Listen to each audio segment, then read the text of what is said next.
Hello दोस्तों। Hello दोस्तों। तो आज हम लेके आए थर्ड पार्ट स्टेट गवर्नमेंट का, जो हमारी सीरीज़ चल रही क्लास 10th के लिए सोशल स्टडीज़ की। तो मैटर मैंने इंग्लिश में लिया है, लेकिन मैं थोड़ा सा हिंदी में भी बोलूँगा ताकि जो हमारे हिंदी मीडियम के बच्चे हैं उनको भी थोड़ा समझ में आ सके। तो स्टेट एग्जीक्यूटिव, कार्यपालिका, स्टेट की कार्यपालिका। तो गवर्नर होता है, चीफ मिनिस्टर होता है, कैबिनेट फंक्शंस एंड पावर। तो इसमें हम बात करेंगे cabinet function, ministers, chief ministers, governor या उनके फंक्शन और पावर्स की। तो देखो क्या होता है स्टेट एग्जीक्यूटिव में, क्या क्या इंक्लूड है। एक तो गवर्नर और एक सीईओ है।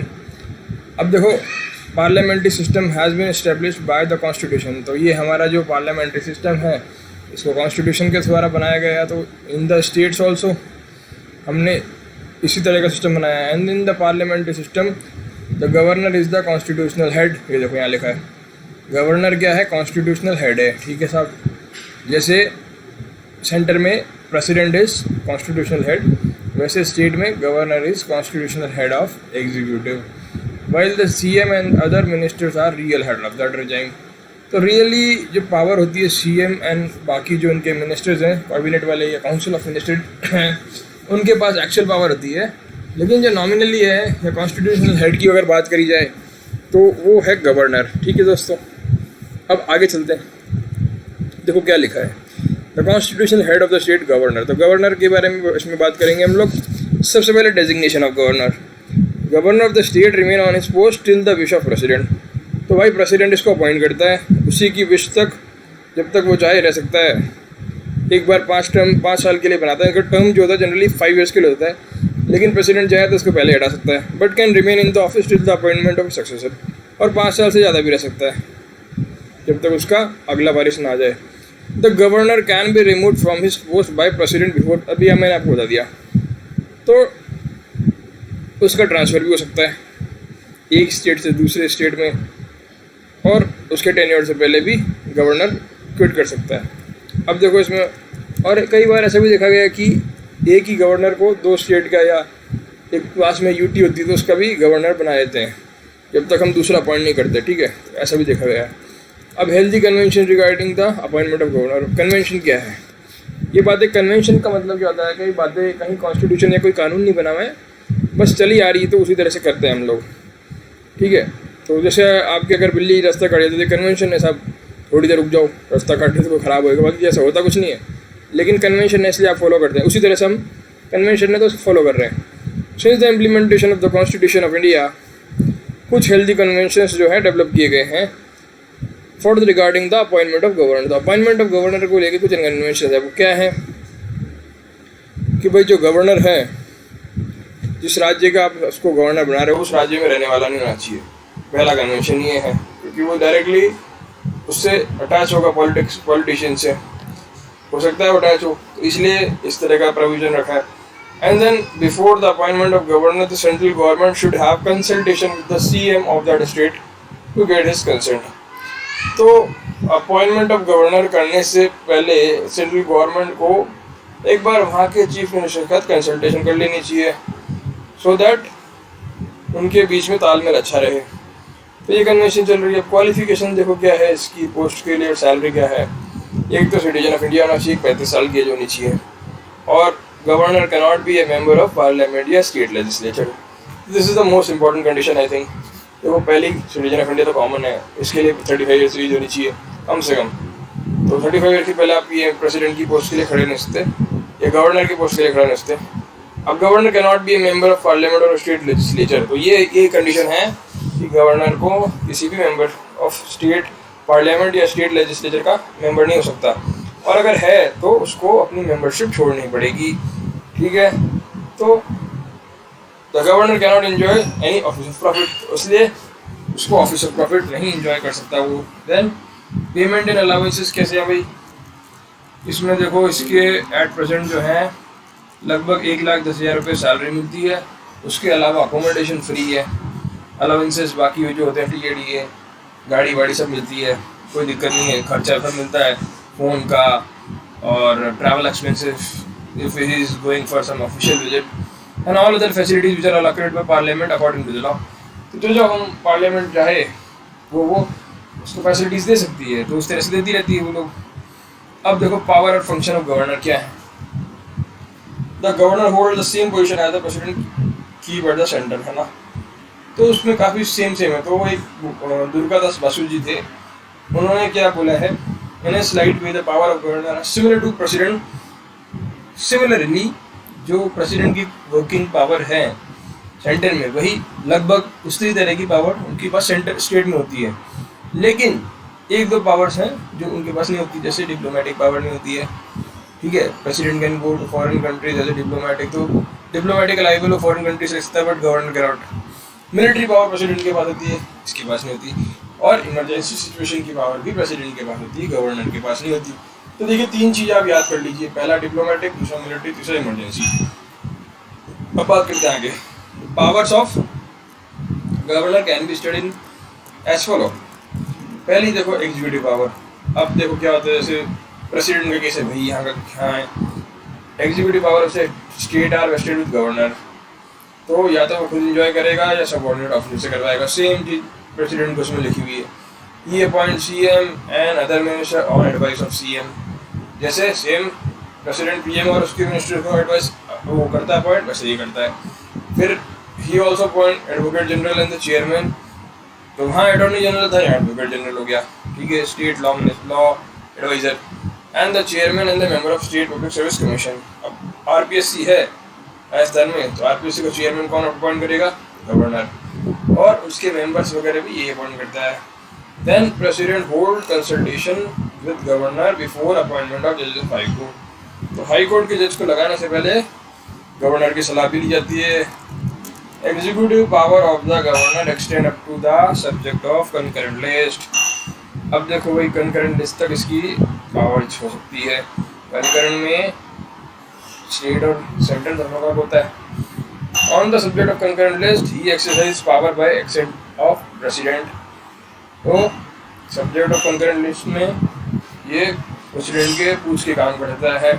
Regarding the function of state government ऐसी मेक रूल, ये अलोकेट पोर्टफोलियोज, तो रूल्स बनाता है, पोर्टफोलियो अलोकेट करता है कि साहब फलानी मिनिस्ट्री किसके पास है, होम मिनिस्ट्री किसके पास है, डिफेंस तो, और होम मिनिस्ट्री किसके पास है, और फाइनेंस मिनिस्ट्री किसके पास है, ये सब चीज़ें जो है, इंडस्ट्री वाली मिनिस्ट्री किसके पास है, तो ये सब चीज़ें वो बनाता रहता है। रूल्स और पोर्टफोलियोज जो होते हैं वो अलॉट करता रहता है। He holds the power of getting information from chief ministers regarding the subjects related to the governance, तो गवर्नेंस में क्या चल रहा है, कैसे काम हो रहा है, इसको लेकर चीफ मिनिस्टर से कुछ क्वेश्चन पूछ सकता है, इन्फॉर्मेशन मंगा सकता है।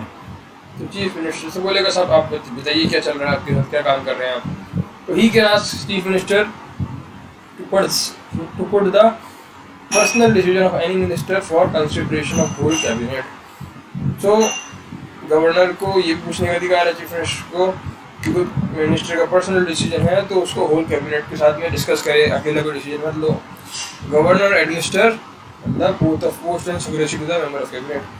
अब कैबिनेट मेंबर्स जो होते हैं उनको ओथ ऑफ पोस्ट या ओथ ऑफ सिक्रेसी जो होती है वो ही दिलवाता है, और उनके रेजिग्नेशंस और also remove them from concern post including the punishment. Resignation वगैरह भी इसी के पास आएंगे और उनको पोस्ट से भी हटाएगा। तो ये थी एग्जीक्यूटिव पावर। अब बात करते हैं लेजिस्लेटिव पावर्स की, ठीक है दोस्तों। तो एग्जीक्यूटिव देखो, एग्जीक्यूटिव और लेजिस्लेटिव में अंतर क्या है। एग्जीक्यूटिव होता है एग्जीक्यूटिव वाला काम, यानी न्यायपालिका कार्यपालिका, और वो होती है ना अपनी हिंदी में कार्यपालिका, तो कार्यपालिका को एग्जीक्यूटिव बोलते हैं। अब लेजिस्लेटिव का काम है लॉ बनाना या कानून बनाना। तो गवर्नर क्या होता है, इंटीग्रल पार्ट होता है लेजिस्लेटर ऑफ स्टेट का, आपको मालूम है, जैसे प्रेसिडेंट होता है सेंटर में। He hold important power in the field of legislation. अब जैसे सेशन को बुलाना है, कब बुलाना है, बंद करना है, एडजॉर्न करना है, और can dissolve the lower house of legislature. और अगर किसी विधानसभा और विधान परिषद दो चीज़ है, किसी स्टेट में दो सदन हैं, तो लोअर जो हाउस है वहाँ का विधान सभा, तो यानी विधानसभा यानी लेजिस्लेटिव असेंबली, तो उसको कब डिसॉल्व करना है, कैसे, तो वो भी एक पावर रखता है, उसको डिसॉल्व करने की पावर भी रखता है। After the general election he addresses the first meeting of legislature, और जनरल इलेक्शन के बाद जब पहला नई सरकार का गठन होता है तो उसका जो एड्रेस है वो प्रेसिडेंट ही करेगा, ये सॉरी गवर्नर ही करेगा। And still after the first meeting he can send messages to the legislature, तो उसके बाद ये मैसेज भी भेज सकता है लेजिस्लेचर को, because governor is an integral part of legislature. Approval of governor is essential on the bill pass by state assembly, तो जैसे प्रेसिडेंट की अप्रूवल रिक्वायर्ड होती है कोई भी बिल को लॉ बनने में, वैसे गवर्नर की जो अप्रूवल है वो रिक्वायर्ड होती है। अब वो रिजेक्ट भी कर सकता है या रिटर्न भी कर सकता है बिल को लेजिस्लेचर को फॉर रिकंसिडरेशन, तो इसको वीटो पावर बोलते हैं। So if the legislature passes the bill for a second time then governor is compelled to give his approval. अब उसने पसंद नहीं आया, उसने वापस भेज दिया, भाई आप वापस विचार कीजिए, लेकिन पार्लियामेंट या सॉरी स्टेट लेजिस्लेचर ने वापस भेज दिया उसको कि पास करिए साहब, तो उसको पास करना पड़ेगा, वापस रिटर्न नहीं कर सकता है, रख नहीं सकता। तो he can put aside some bill reserved for consideration of president. अब मुझे कुछ लगता है कि कुछ इंपॉर्टेंट इस तरह का है जो नेशनल या नेशनल प्रेसिडेंट के लिए ज़रूरी है, उसको देखना है एक बार, तो वो कुछ बिल को अलग से रख देगा प्रेसिडेंट की कंसिडरेशन के लिए। So if the state LA is not in session then governor can issue, same principle है, सेम सेंटर में जो था वही का वही यहाँ है।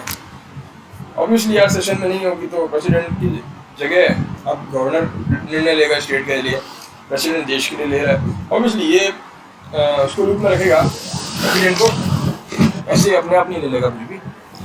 तो the ordinance will be recognised as the same act as the act. तो मैंने आपको पहले बताया था कि ऑर्डिनेंस जो होता है, ऑर्डिनेंस पावर जो होती है, will be recognised as the same act as the, तो जिस तरह से स्टेट लेजिस्लेचर पास करेगी एक्ट और कोई कानून बनेगा उसी तरह से ऑर्डिनेंस काम करेगा, इस तरह से वो कहता है। लेकिन जो ऑर्डिनेंस कब तक वैलिड रहेगा, जब तक स्टेट गवर्नमेंट वापस सेशन में नहीं आती, और आने के बाद अगर वो 6 हफ्ते तक पास नहीं करती तो 6 हफ्ते तक वो रहेगा, 6 हफ्ते बाद अपने आप खत्म हो जाएगा। Commencement of next sitting of state legislature, मतलब अगली जो मीटिंग सेशन में आते ही मीटिंग चालू हुई, पहली मीटिंग से 6 वीक गिन लो, अब 6 वीक तक अगर वो बिल पास नहीं हुआ, रिजेक्ट नहीं हुआ, तो ऑटोमेटिकली खत्म हो जाता है। So if the legislature rejects the ordinance before 6 week, 6 week से पहले अगर वो ऑर्डिनेंस को रिजेक्ट कर दिया तो ऑर्डिनेंस तो खत्म हो जाएगा उसी टाइम। लेकिन before issuing the ordinance regarding certain subjects governor has to take approval from president, तो कुछ सब्जेक्ट इस तरह के होते हैं तो प्रेसिडेंट से अप्रूवल लेना जरूरी हो जाता है। और एक चीज़ और है, नॉमिनेशन की power, governor can nominate 1/6 member in LC, यानी जो अपर हाउस है, जैसे राज्यसभा है वैसे यहाँ पे LC होता है अपर हाउस, तो वहाँ पे 1/6 मेंबर को ये नॉमिनेट करता है। तो किन लोगों को करता है, ये देखो यहाँ पे लिखे हुए हैं, literature, art, science, cooperative movement and social services की फील्ड से। इन हिज ओपिनियन अगर कोई एंग्लो इंडियन कम्युनिटी का कोई मेंबर है और उनकी कोई कुछ पॉपुलेशन है और उनकी कोई रिप्रेजेंटेशन नहीं है, तो उसमें से भी एक मेंबर चाहे तो वो सदन में बिठा सकता है नॉमिनेट करके। ठीक है दोस्तों, अब बात करते हैं फाइनेंशियल पावर की। आई थिंक ये गलत लिख दिया पे ना, 3 नंबर आना चाहिए था, तीसरी बार पढ़ रहे हैं हम ना, फाइनेंशियल पावर, चौथा गलत लिख दिया। फाइनेंशियल पावर, अब governor hold some financial power. अब देखो, money bill can not be brought in state LA without the permission of governor.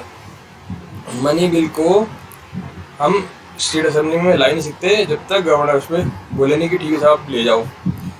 He get the budget presented before the LA every year and no demand for grant can be made without his permission. तो budget को सदन में रखने का जो provision है वो इसके पास है, और उसके बाद कोई भी ग्रांट्स है जो अप्रूवल के लिए चाहिए वो उसके साइन के बिना अप्रूव नहीं हो सकती, उसकी परमिशन के बिना। तो he is the monitor of the class. Same governor can make the demand of extra, supplementary और मोर ग्रांट्स टू। तो एक्स्ट्रा अगर ग्रांट चाहिए, एक्स्ट्रा पैसे चाहिए, तो उसके लिए भी ये डिमांड कर सकता है। तो consolidated fund of state is kept under authority of governor. देखो, ये बहुत बड़ी चीज़ है कि जो सरकारी पैसा है स्टेट गवर्नमेंट के पास, जो पैसा है वो रखती कहाँ है, पैसा वो गवर्नर के पास है। गवर्नर किसी को चाबी नहीं देगा ऐसे जब तक उसकी अप्रूवल नहीं होगी, तो इसीलिए उसके पास चाबी है। ठीक है साहब, आप अप्रूवल कीजिए डेमोक्रेटिक सिस्टम से, हम आपको पैसे निकाल के दे देंगे। अब आती है बात जुडिशल पावर्स की। सो गवर्नर कैन रिड्यूस और पोस्टपोन गवर्नर कैन रिड्यूस और पोस्टपोन चेंज द पनिशमेंट और even forgive the people who have committed a crime against the law. तो गवर्नर क्या कर सकता है भाई, रिड्यूस कर सकता है, सजा को कम कर सकता है, पोस्टपोन या चेंज कर सकता है पनिशमेंट की फॉर्म को, थोड़ा सा हार्ड है तो उसको थोड़ी सरल कर सकता है, या माफ़ भी कर सकता है जिन्होंने कोई क्राइम किया हो स्टेट लॉ के against the law related to subject on legislative power of state is extended in accordance with article 161 of constitution. तो आर्टिकल 161 ऑफ कॉन्स्टिट्यूशन में जो स्टेट की लेजिस्लेटिव पावर दी गई है उसके अकॉर्डिंग कुछ सब्जेक्ट के में उन्होंने क्राइम किया हो तो उसको ये रिड्यूस, पोस्टपोन या चेंज कर सकता है, या माफ भी कर सकता है। ये except the annual report of state public service commission and report of auditor general regarding the income and expenditure of the state and put them before the list. तो ऑडिट रिपोर्ट्स वगैरह रखता है और एनुअल रिपोर्ट ऑफ SPSC रखता है legislature के सामने। In his opinion it is not possible to govern the state according to constitution. अगर उसे लगता है कि हमारी जो स्टेट है वो कॉन्स्टिट्यूशन के बताए रास्ते से नहीं चल रही है, उससे विमुख हो रही है, तो वो प्रेसिडेंट को इन्फॉर्म कर सकता है कि भाई स्टेट में कॉन्स्टिट्यूशनल सिस्टम का फेलियर हो चुका है और आप कृपया करके यहाँ प्रेसिडेंट रूल लगा दे। President rule can be impose based on his report by the union cabinet in accordance with section 366। तो देखिए भाई, उसकी रिपोर्ट के आधार पर सेंट्रल गवर्नमेंट यहाँ पे क्या लगा सकती है, गवर्नर रूल लगा सकती है, प्रेसिडेंट रूल लगा सकती है ना। अब देखो, being the chancellor of the state, अब चांसलर होता है स्टेट का, तो गवर्नर कैन अपॉइंट और remove VC of the university in the state. तो VC जो होते हैं स्टेट यूनिवर्सिटी को, उसको हटा सकता है except from the central university. अगर कोई गवर्नमेंट की सेंट्रल यूनिवर्सिटी है, वहाँ उसका कैंपस अगर स्टेट में है इनके, तो वहाँ से हटा सकता, वहाँ तो प्रेसिडेंट हटाएगा, ठीक है। अब बात करते हैं मिसलेनियस पावर की। मिसलेनियस पावर मतलब कुछ extra powers. So position of governor according to article 163, ये आर्टिकल ना सेक्शन शायद गलत आ गया है। Leaving those matter where it is expected to be by the constitution or the governor under constitution that he should perform his duty using his discretion, there would be a council of minister। तो ये article 163 में ये लिखा है कि भाई जो consideration या गवर्नर को उसकी डिस्क्रिशन की पावर जो है, मतलब governor under the constitution he should, तो उसमें अगर ऐसा लिखा है कि you should perform his duty using his discretion, तो there would be a COM to assist the governor to advice and help in discharging his duty. इसमें अगर कहीं इस तरह से लिखा है कि भाई वो अपनी जो डिस्क्रिशन है उससे काम करे किसी सिचुएशन में, तो वहाँ पर उसका भाई मतलब है कि वो COM की असिस्टेंस से काम करे, ठीक है, which will be headed by CM। तो प्रेजेंटली गवर्नर ऑफ JNK, अब JNK का तो देखो बंटवारा हो गया, स्टेट से यूनियन टेरिटरी बन गया दोनों, तो वहाँ थोड़ा सिचुएशन चेंज हो गई अभी। Nagaland, Sikkim, Arunachal Pradesh only enjoy this sort of discretionary power. तो यहाँ पे इस तरह की पावर है। The governor is not provided the power of discretion by constitution and according to the tradition of parliamentary rule it is expected from him that he would discharge duty as the constitution head. Nevertheless there may be some occasion where तो generally speaking उनको COM और CM के according काम करना पड़ता है, उसकी अपनी डिस्क्रिशन नहीं होती है, लेकिन कहीं कहीं पे ये अपनी डिस्क्रिशन यूज़ कर सकता है। सो इस तरह की डिस्क्रिशनरी पावर देखो पहले JNK में थी, अभी नागालैंड में, सिक्किम में और अरुणाचल प्रदेश में है, क्योंकि थोड़ा सा एरिया उनकी ज्योग्राफी अलग है और उनकी थोड़ी पॉलिटी अलग हो गई या कुछ सिचुएशन ऐसी हो गई, तो वहाँ पे पावर्स दे रखी है। अब देखो कुछ ओकेजन है जहाँ पे वो अपनी डिस्क्रिशन यूज़ करता है, मतलब उसकी अपनी मनमर्जी यूज़ कर सकता है। जैसे कोई चुनाव हुए तो चीफ मिनिस्टर किसको बनाया जाए, तो वो बोल देगा ठीक है सब आप आ जाइए, आप हम उसे लगता है कि यार ये बना सकता है, इसके पास नंबर्स हैं, तो उसको कर सकता है invite to overthrow COM को ओवर थ्रो करने में, है ना, उसको हटाने में, to convene the session of LA। तो चाहे तो सेशन अपनी मर्जी से बुला सकता है, अब LA को डिसॉल्व कर सकता है और इन्फॉर्मेशन प्राप्त कर सकता है CM से, और प्रेसिडेंट को बता सकता है भाई क्या कॉन्स्टिट्यूशन स्टेटस है स्टेट का, कि प्रेसिडेंट रूल लगना चाहिए या नहीं लगना चाहिए। और कोई बिल है तो उसको प्रेसिडेंट के अप्रूवल के लिए भेज सकता है, तो ये इसका डिस्क्रिशन है। और कोई बिल आता है उसको रिटर्न कर सकता है या एक्सेप्ट नहीं कर सकता, उसको रख दे कहीं पे साइड में कि नहीं करना है भाई। और third last is seeking guidance of the president before issuing order. तो कुछ ऑर्डिनेंस लगाने से पहले या साइन करने से पहले प्रेसिडेंट की अप्रूवल लेनी जरूरी हो जाती है, या ले सकते चाहे तो। It is very clear from the fact that although governor may not be called as the real head of the executive of the state, but along with it he is not nominal per chairperson only, but he is an officer who plays significant role in the governance of the state. So this is the story and power of governor कि भाई ये real head नहीं है, but he is not nominal only. ये एक officer है जो बहुत इंपॉर्टेंट रोल प्ले करता है गवर्नेंस ऑफ स्टेट में। ठीक है, तो ये हमने पावर्स डिस्कस करी, 4-5 पावर्स। तो बाकी बातें हम बाद में करेंगे। Thank you.